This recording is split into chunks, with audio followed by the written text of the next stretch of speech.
आप सबको ध्यान में है, पिछले दिनों जो 17 तारीख को जो घटना घटी थी सदर अस्पताल, वो घटना बड़ा जिसको कहते हैं ना हृदय विदारक, और सरकार की जो संवेदना जिसको कहते हैं ना पूरी तरह से मरा हुआ था। क्योंकि अभी उनके जो महिला डेथ की है उनके देवर आए थे,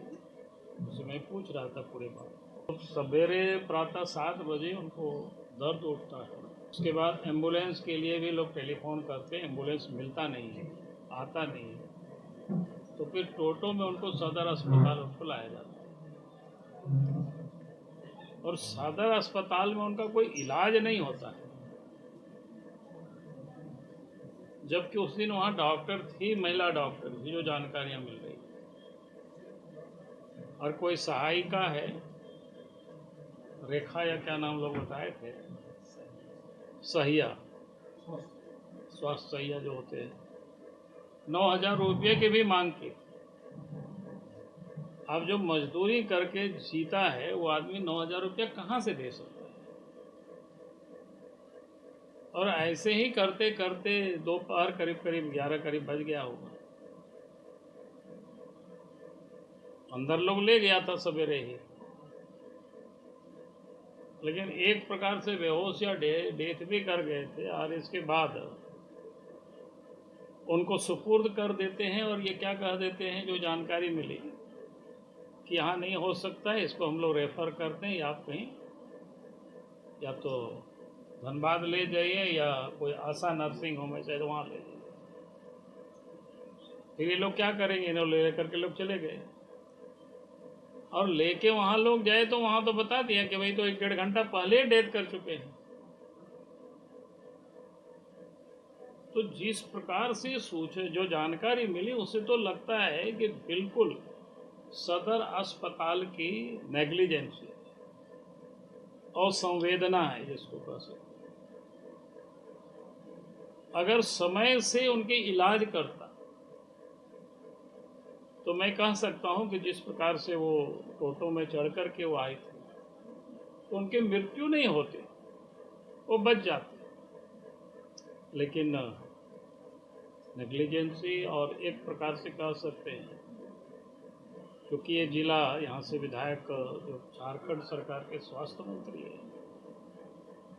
तो मैं समझता हूँ कि अस्पताल के भी सारे लोग अपने आप को स्वास्थ्य मंत्री ही समझते हैं और बिना पैसा से कोई काम नहीं करते। तो ये जो स्थिति हुई तो स्वाभाविक है, जब किसी भी व्यक्ति के साथ इस प्रकार की परिवार के साथ जब घटना घटती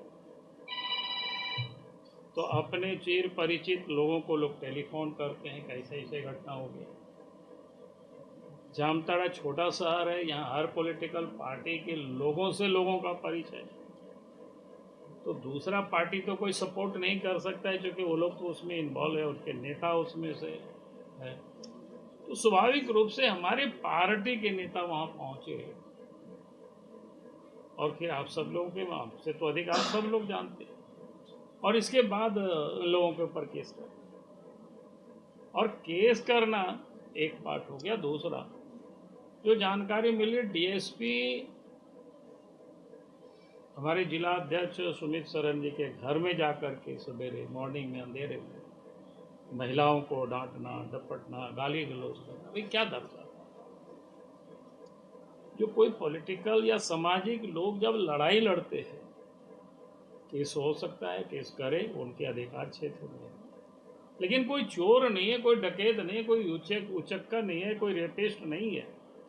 आप रात में उनके घर छापा मारे, महिलाओं को आप गाली गलौज कर रहे, ये कहाँ का न्याय? आप कोर्ट में वारंट करते, हाजिर होते, अपना बेल लेते,